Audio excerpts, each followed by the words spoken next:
Hey, what's going on, guys? Welcome to Torch Tales, Stories Behind the Hood. I'm your host, Frank Vargas, aka Traveling Frankie. Here I am with somebody else because, again, you guys know, this is what we do. We find people that are interesting enough in the welding industry. We have a conversation and we post them out there for you all to see what they do, who they are, where they are. And I just happened to be home for about a day in Fort Lauderdale, and I found out that this person here is just 10 minutes away from me. So might as well just go for it and say, hey, which I did. And Stan Sherwin, thank you, brother, for it's a pleasure, saying man. yes. Yeah. And before I ask anything else, what you do, where you're from, and how you got here, what's up with that Italian restaurant that you were very big into in Pompano? What's the name? That something that you really love? Is it Gianni's? Gianni's, yes. So how come you like that restaurant so much? Well, I was raised by all South Italians from South Philly. Okay. So, I was raised on a lot of Italian food and stuff like that. Gotcha. You know? So what, and you guys are probably asking, like, Frank, is that how you're going to start your episode with a Yeah. welding guy? Well, He's good. You guys know I do a little bit of homework. What is good about that one restaurant? Well, the food, it's excellent. I mean, as far as Italian food, the chicken parm is probably one of the best chicken parm I've ever had.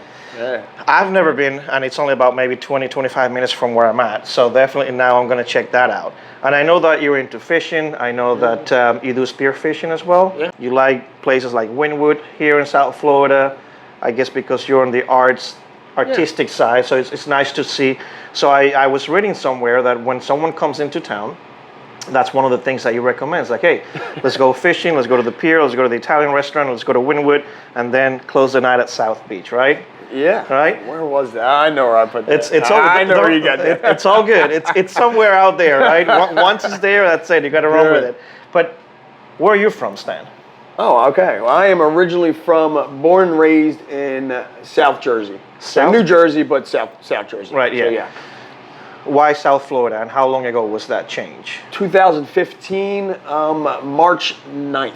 Wow, you even remember? I don't even remember last week's date. This guy remembers the exact date when he came in. Why do you remember that so vividly? Because I was getting into a lot of trouble up there, and I had to come down here to get away from it. So it is a date that I will never forget. Okay. It was life-changing. Was that your own decision, or you had your family also saying, hey, maybe you want to change sceneries? A combination. All right. Yeah, but in the end, it was mine. Of course, yeah. So who were you as a kid? And were you the same kid that started getting in trouble in 2015, or it was like gradually you were getting to that, or something just happened and then, all right, I'm messing up too much? Well, when I was a kid, my thing was to just party and and do that on the weekends. And got it. And everybody I grew up with, friends, are either dead or in jail. So it was like you kind of get stuck where I'm from. Small town problems. You get trapped there. And I had that opportunity to get out, and I took it, and it was the best decision I ever made.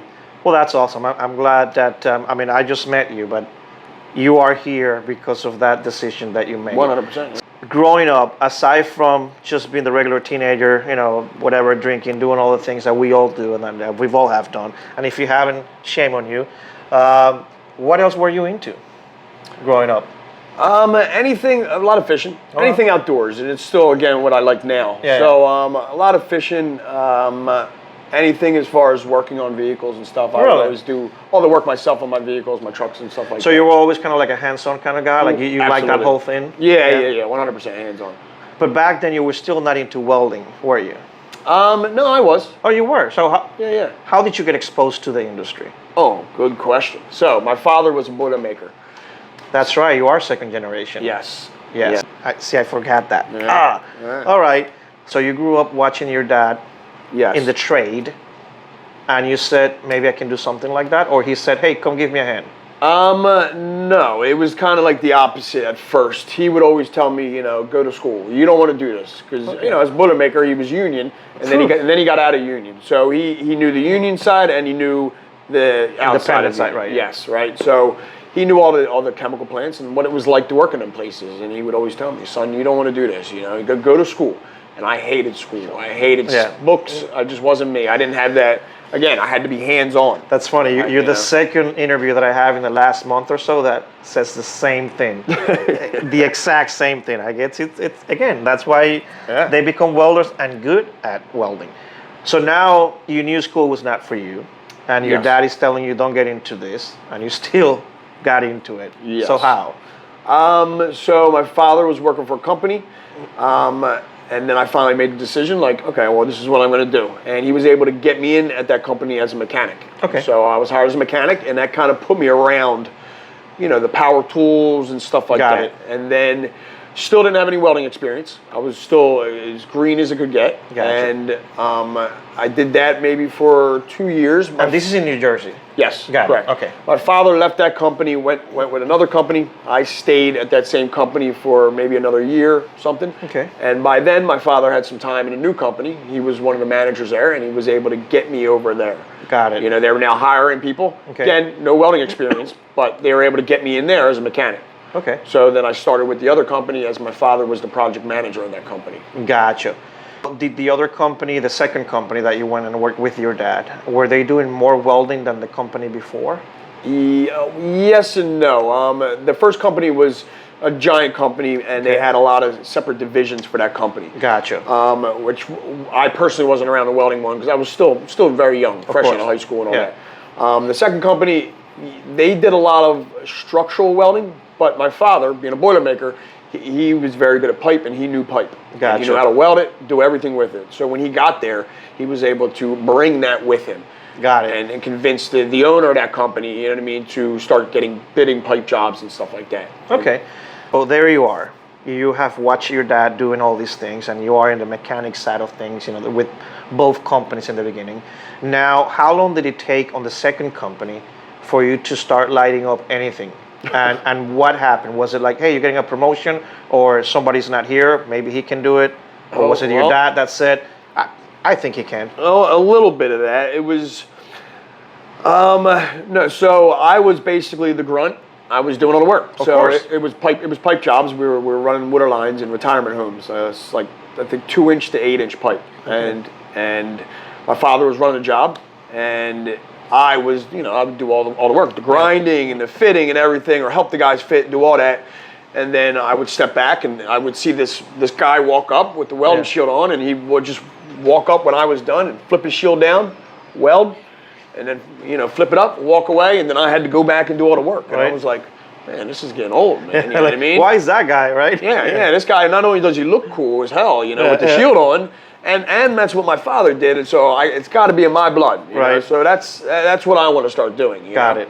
So then on my lunch breaks, I would take the cutoffs of the pipe, given like I said, we're doing water pipes, so a lot of the cutoffs already had factory bevels on them. Correct. So I would take the scraps, and on my lunch breaks, I would put them together, and I would tack them up and play around on my lunch breaks, and then I would take more scraps home. And my father, being a welder, had a Bobcat at home. Okay. A Miller Bobcat, and I'd fire that thing up and practice at home. So. All right. So now you're practicing. You're taking all that scrap at work. All right. So good. You've done that.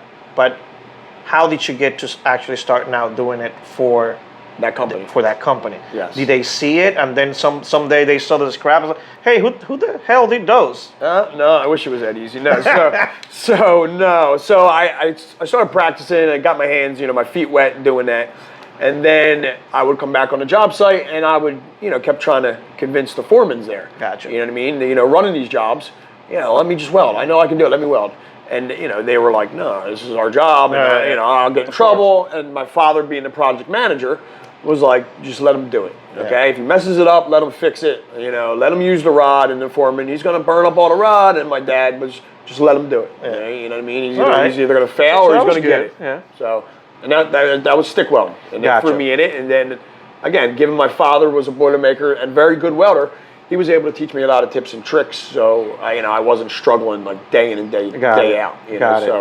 So it was all hands on, and I learned, and this was pipe. I learned on welding pipe out in the field. So how long were you in that company?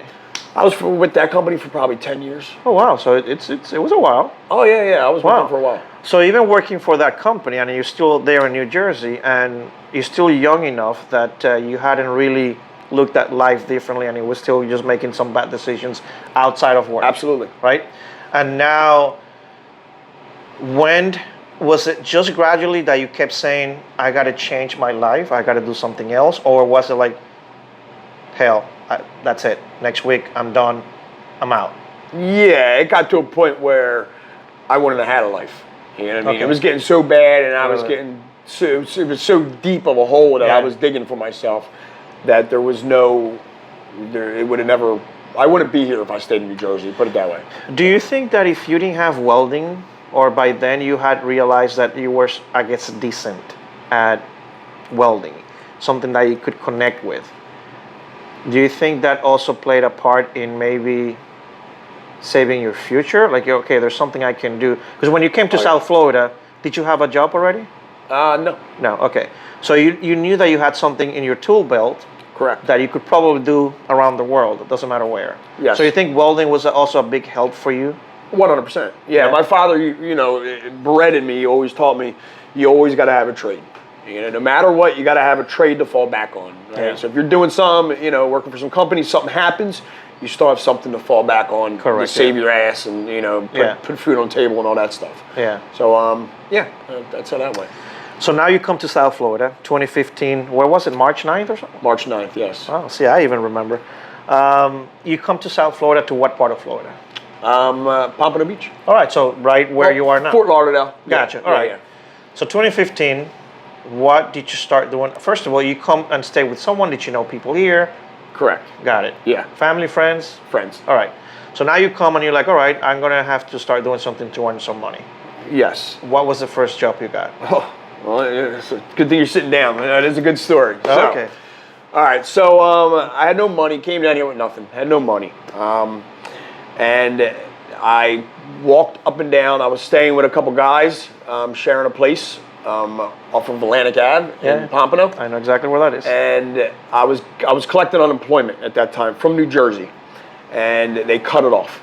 Out of nowhere, Obama cut it off, okay? So now, you know, I was paying with my unemployment for rent. Now, you know, the landlord, you know, goes, look, you know, I need the money. You got, you know, 2 weeks. And I tried, you know, is there anything? I know, right? Sorry, it is what it is, you know. And my father, I'm not one to ask for money or nothing like that, you know. And I was talking to my father. My father was like, I can scrounge up, you know, a couple bucks and you can fly back to Jersey. And, and that was like a switch went off, and I'm like, that's never going to happen. So I went out the next day and walked up and down Atlantic Ave, knocked on every door of every business there looking for a job. And there was a little haircut, a little barber shop there. And I met a guy there.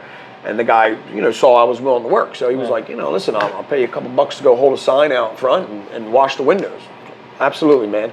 I did that for a couple weeks. And then a guy came in there to get his haircut, and he owned a painting company.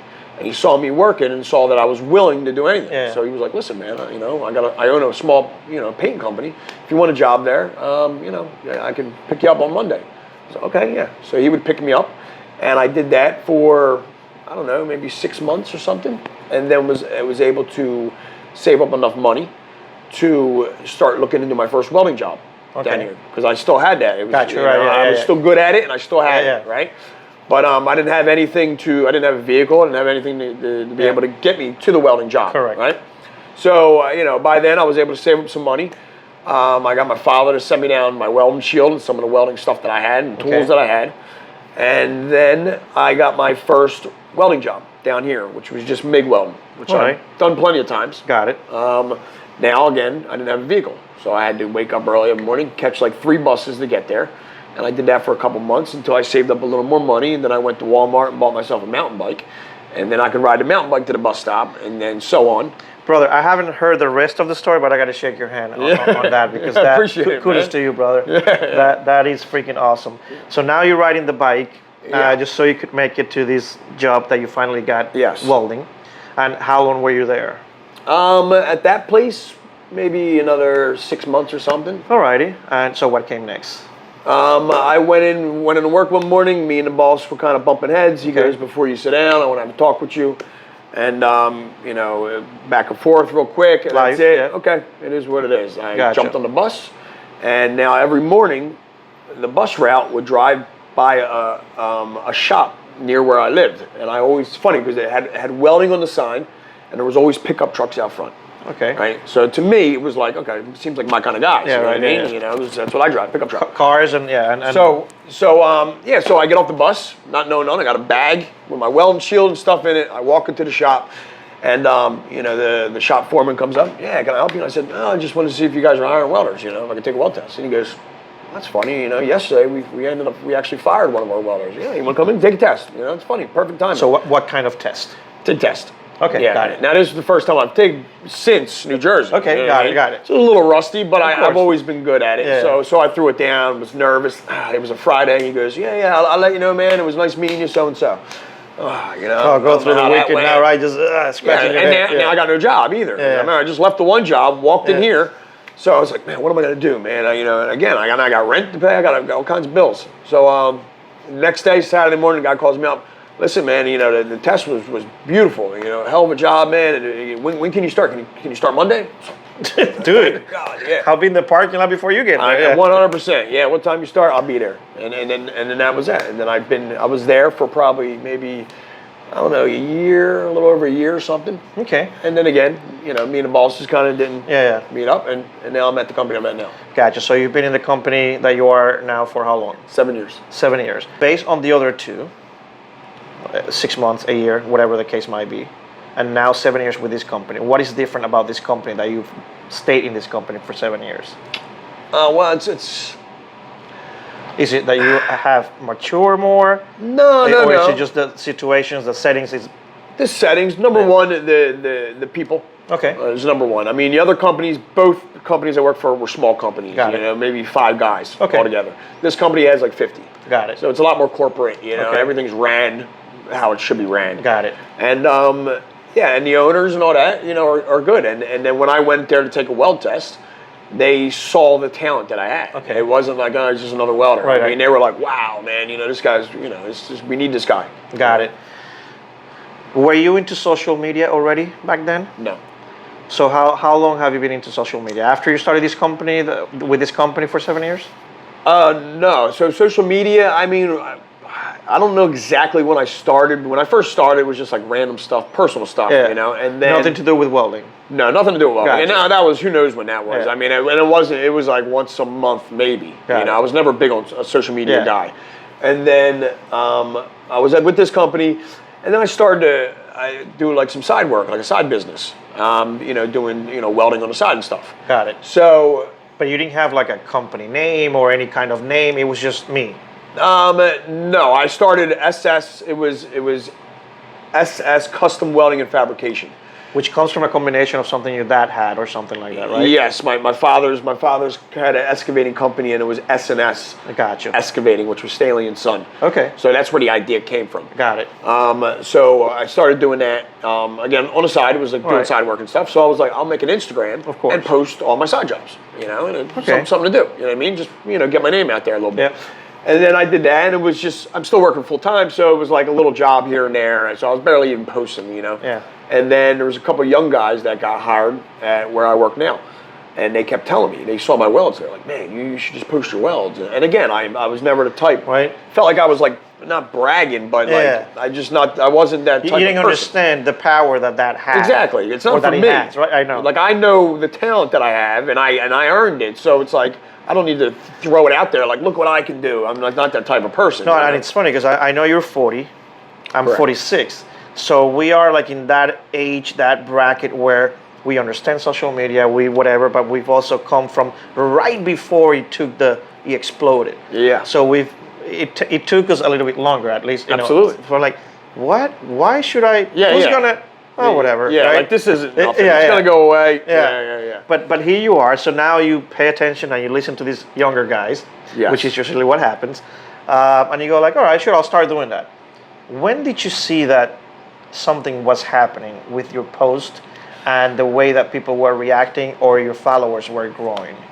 Yeah. So posting wise, as far as my welds, that's been about 3 years. Okay. And that's obviously, I took the fabricating off and was like, let me just do SS Custom Welding. Yeah. And again, I would post, a couple pictures or something, and then again, the same kid that kept telling me, I was giving him a ride home, And it's funny because, you know, the one day he was like, yeah, man, you know, you're really good at welding. You know, you should post your welding. Now, is he a welder too? Yeah, Okay. yeah. But he was like fresh out of school. Gotcha. You know what I mean? He was probably like 18, you know, real young. And, you know, so he's telling me this, and I'm like, yeah, you know, okay. And then the next day I would take him home, and we'd start talking about it, and he was like, man, I don't know, man. You're probably like, you know, top 10 in the world. So I'm like, oh, that's cool, man. You know, Hey, kid, right. I'm really liking you, kid, a lot. Man, Like, my ego is like, yeah. And then the next day, he was like, man, I don't know, man. They're like top 3. Yeah, maybe even number 1. You might even be the best. And I'm like, damn. oh, wow, all right, man. You know, and it kind of, again, I'm not cocky or Sometimes like that, you need a little boost. Yeah. Sometimes people see things in you that you haven't seen yourself. Yeah. And yeah, it's not being cocky. It's just like, I never noticed, but maybe there's something to it. So that was nice of him. Yeah, because real quick, I went down, unfortunately, when I was younger, I got really good welding fast. Okay. So within a couple of years, I was traveling around the country doing it. And there was a point where I was still a little immature, and I thought I was the shit. I thought I was the best. Because they would only call me to go wherever.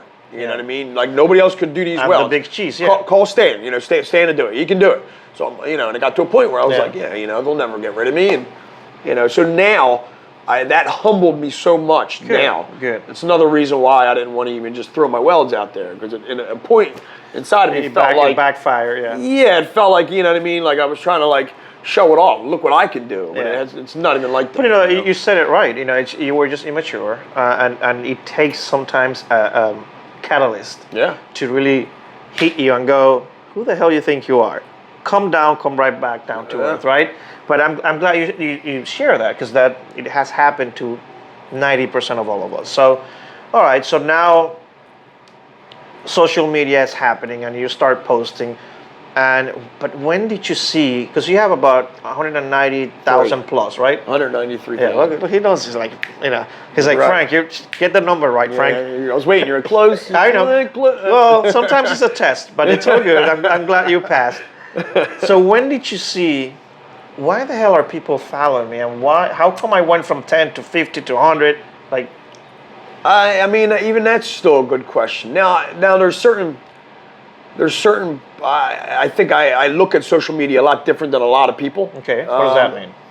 As far as it's 100% marketing, correct, right? So it's a social business card, yeah. Exactly. If you use it for that, it's what it's made for, yeah. Right? And now basically, I'm a brand. Okay. Okay. And my welding, you know, my Instagram is me. It's my brand. Correct. So now, the idea of that is I can either be posting for me or for use. Right? Okay. That makes sense. So when I make my videos and stuff like that, it's not like 99% of the time I'm not putting the songs that I like and listen to every day. It's for you guys. It's not for me, if that makes sense. It totally makes sense. And I'm just going to piggyback from what you just said. I used to be a DJ. And I remember seeing DJs that they would play music for them, what they like. And the floor would be completely empty. And then it's amazing when you start catering to the people out there. Yes. Your floor is full, people dancing. Yes. So I connect a lot with what you just said. That's awesome. Yeah. So, all right, so now you're trying to teach someone out there, pay it forward. Why? Oh, well, a few reasons. I mean, one reason is, and again, not to like sound cocky or nothing, but I got to a point with TIG welding that it's very easy for me. Okay. Where there's really I don't have to use my brain at all. I can do it with my eyes closed. And again, it was cool before, and now it's kind of like, you know, okay, now I need that next challenge. Yeah, it's not doing anything for me. I get it. And now everybody else sees it, and they're like, wow. But to me, it's like, I mean, it's again, I can do it with my eyes closed. Yeah. So what was the question? I forget. I'm surprised I made it this far. So why? Because growing is one thing. You're putting all these posts, you're putting all the information out there for others to maybe learn. But why the real reason behind? Because you do a lot of tutoring out there. You do a lot of things like, hey, this is what I'm doing, how I'm doing it. But what's the real reason behind that? Why are you trying to show the rest what they can do? Yes. Why am I taking this and trying to give it to them? Well, because now, again, I'm very good at what I do, okay? But that is because I put so much blood, sweat, and tears into doing it. I'm not one of those guys that woke up and could weld overnight. I mean, I started at the bottom, And again, I started in the field on pipe, and I learned everything. There was no schooling. That was going to be my next question. So you've never gone to school for welding? Okay, real quick. I went to a school. To the parking lot, or you actually went in? Well, close. It's funny because I went to the school. The owner of the company I was working for in New Jersey was like, yeah, well, if for me to get them in the, actually weld in the field, and maybe if he gets a certificate or something. Oh, okay, right. So I go to the school. It was like 3 nights a week, 3-hour classes or something. Well, when I go there, the teacher something happened, and there was like some substitute teacher there. Got it. Didn't know welding. He didn't know anything. Yeah. So we go in there, and the guy's like, just go in the booth and play around and all. And like it was like there was nothing going on. Just like a real substitute teacher. Yeah. Yeah, and I was probably I was young and I had other things in my mind, so I was like, I'm not sitting here. This guy has no idea what's going on. I know I can do it inside. I've been doing it on my lunch breaks. Yeah. I'm only here because the owner wants to see a certificate. Yeah, he wants a piece of paper. Yeah. Yeah. And now and again, I hated school, so I would cut the classes and don't do that, kids. Guys. So, we're not promoting that. We're just saying that's his story. Do as I say, not as I do. Yeah, right? Yeah. So so I think I went to like 2 of them classes and then just stopped going. That was the end of that. Got it. All right. So there you go. So people always ask me if I went to school, and I say no, but technically I went, but I I think I'm going to go with no either. Yeah. So let's stick with no. All right. So now, TIG, MIG. It sounds like I maybe know the answer, but what's your favorite process? TIG. It is TIG. 100%. Yeah. Okay. Aluminum, steel. What's your best? What do you like more out of those two alloys?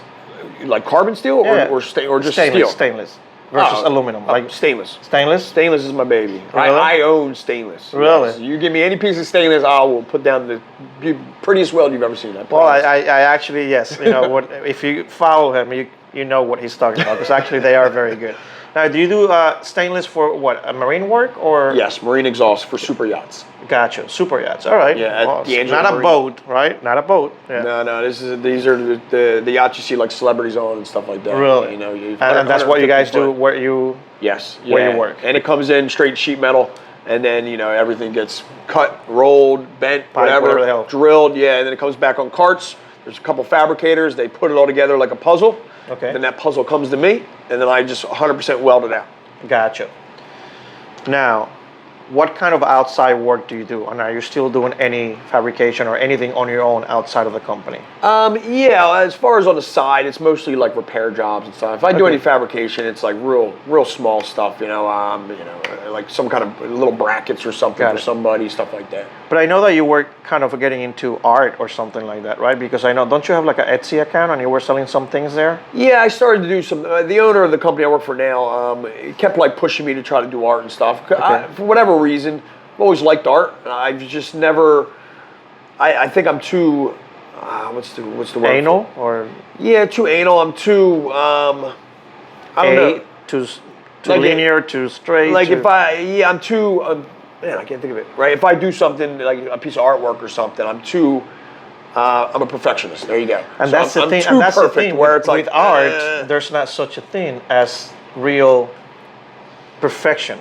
Because that's right. Well, at least that's what most artists say. It's like, well, when you're creating art, if you make a mistake, that's the way it's supposed to be. It's art. It's free. It's exactly, which I don't have. You know what I mean?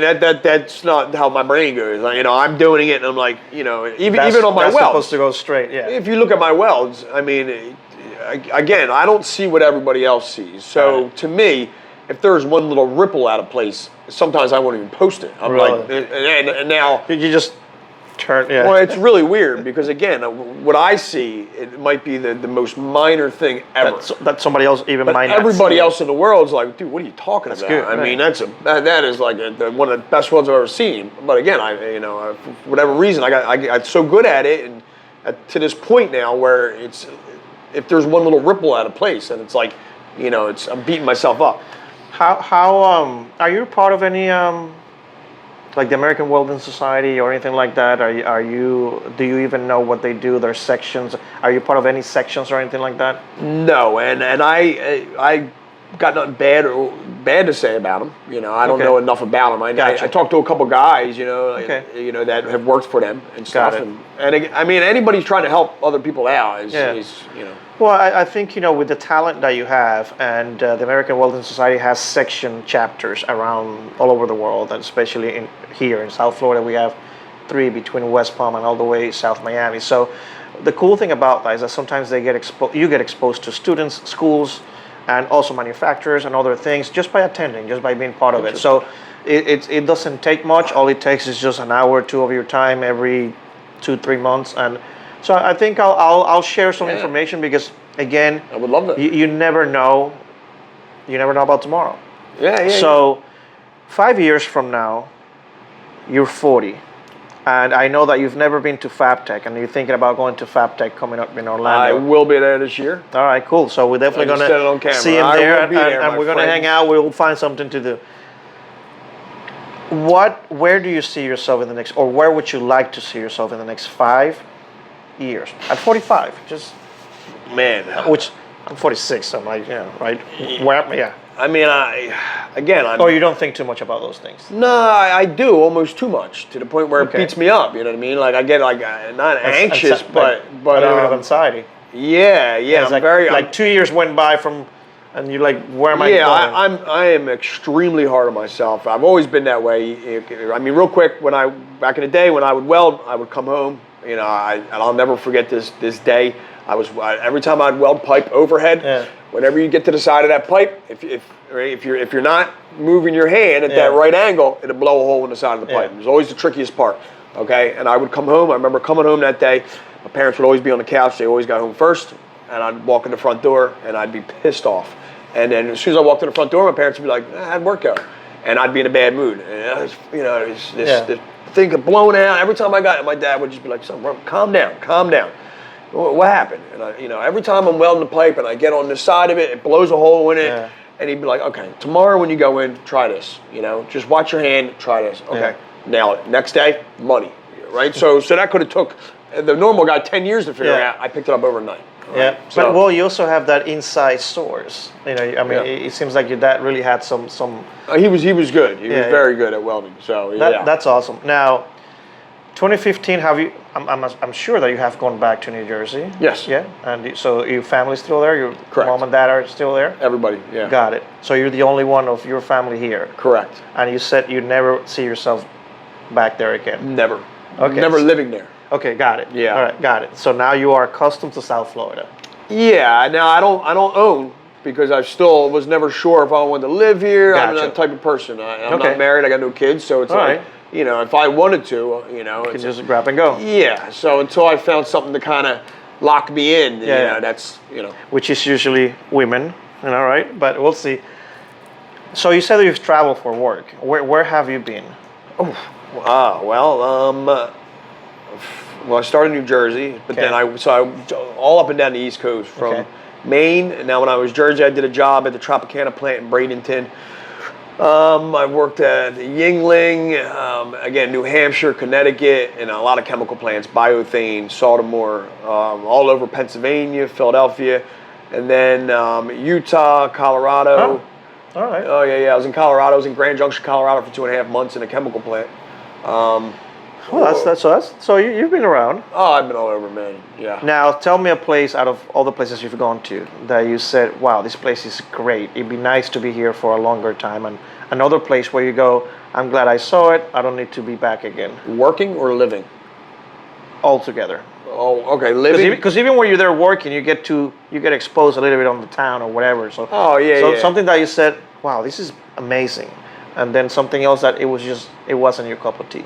Well, I mean, just going out west, period. So even working out west, Colorado, it's God's country. I don't know if you've ever been there. Yeah, man. I have. So so it's God's country out there. When you like fishing and outdoors, it's the place to be. You know. So and then even working out there, it was just we'd work all day and then go out and go drive 30 minutes and fish. Hike an hour into the middle of the mountains and fish.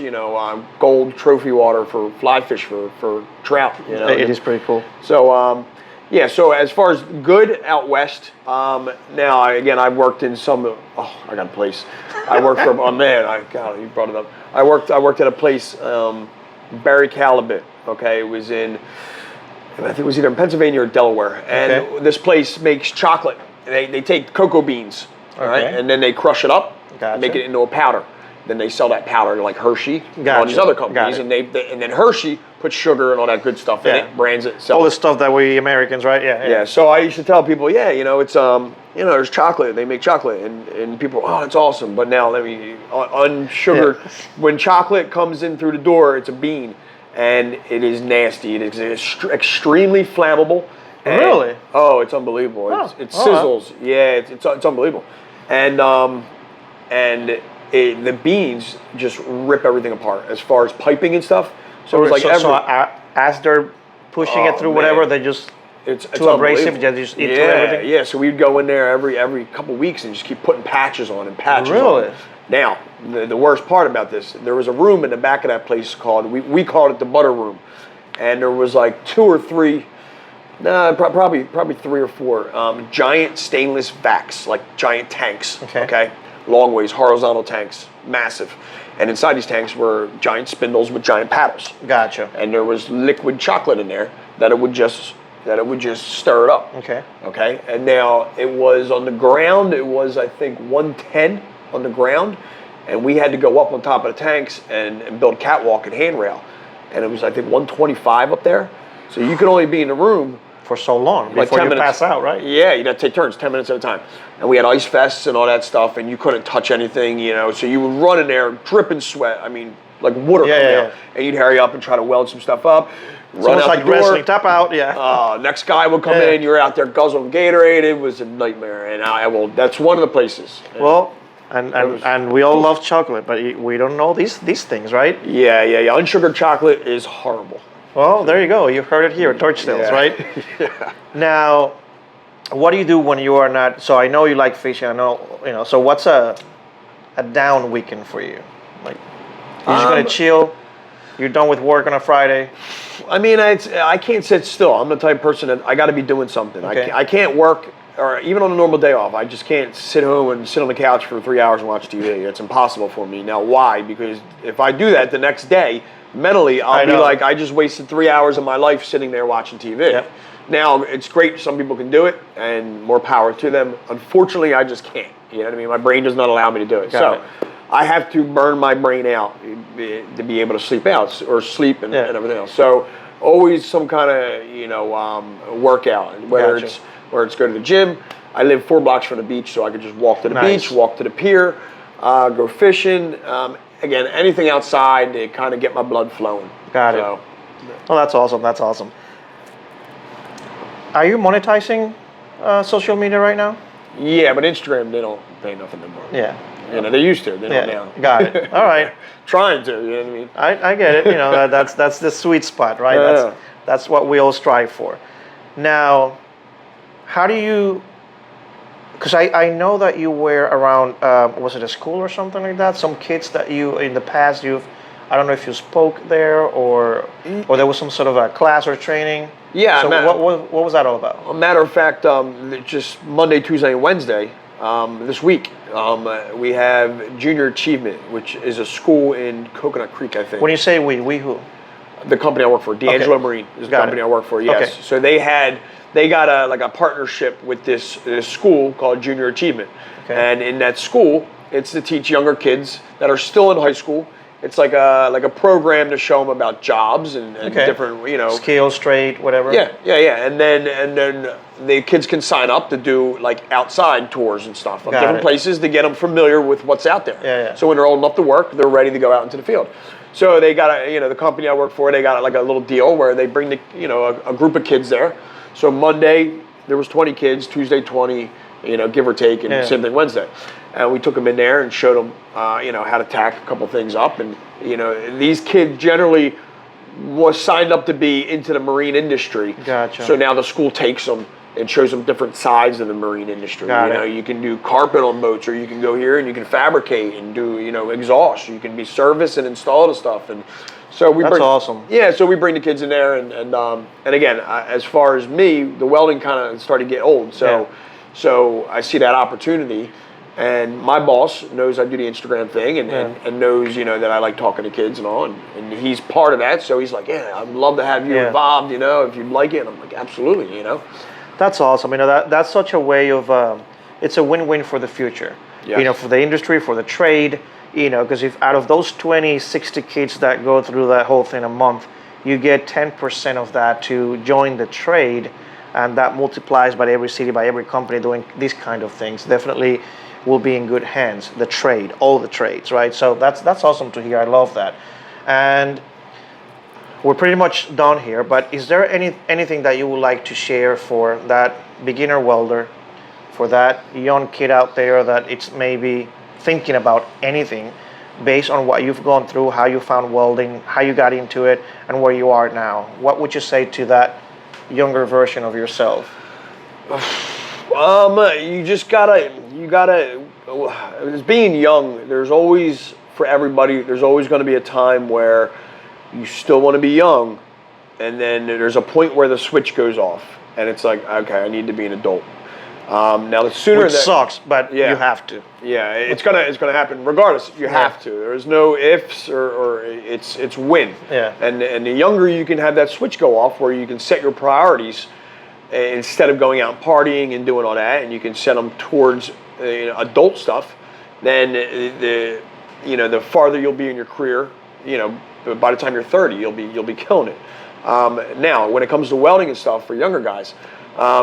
Number one thing with welding, you have to have patience. There's nothing easy about TIG welding, or any welding, right? Yeah. Stick welding, all that, you're getting burned up and all that. Yeah. You got to want it. And now, a lot of respect for any kid that was never around it, goes to school and continues to do it. It was different for me because my father was a welder. Correct, yeah. So if he wasn't, I probably would have never done it. Got it. Yeah. But that's all I wanted to do. I wanted to be like my father. So I want to weld. So my drive was a lot.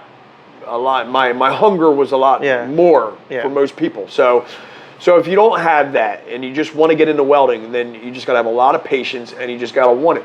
And you can see what's possible, right? When I was younger, I didn't have Instagram. I couldn't see what was possible welding-wise. So that was another thing, right? I'd never seen that you can make these fancy welds. I was just teaching myself certain ways to manipulate that puddle. And then now when I had access to Instagram, got older and it got bigger, then I was like, I saw these welds, and I'm like, man, I know I can do that. Let me just tweak it around a little bit. You know what I mean? I already figured out how to manipulate that puddle. So, back to the beginning. Just stay, a lot of patience and stay focused on one thing at a time, right? If you want to get into welding, stick with it. And cool. Yeah. Literally, stick with it. Yeah. Yeah. Well, Stan, I want to thank you for not only coming here on after work. It's going to be a long day by the time you get home, but also for trying to pass that torch forward to try to teach that younger generation out there that that's what's possible, right? At the end of the day, that's what really should fuel our soul. Money comes and goes, but when you can touch someone's life and you can see them 5, 10, 15 years from now and go like, yeah, I kind of got into it because of you, or I got better because of you, man, it doesn't get any better than that. So thank you for what you do. Keep rocking, brother, because your stuff, it's amazing out there. It's an honor for me to have you here, and just for you to just take some of your time. Hey, like I said, I'm a lucky guy that somehow stumbled into this industry, and I get to talk to great people like this in the industry that know way more than what I know in this niche industry, right? But again, who am I to say no when I ask and they keep saying yes? So, brother, appreciate it. Thank you. Absolutely. No, thank you, man. And guys, you know how this works. As long as they keep saying yes, I'm going to keep asking. Because if they do, I'm going to keep posting these things. And you guys can do whatever you guys want with it. Thank you, guys. See you on the next one with somebody else. Torch Styles out.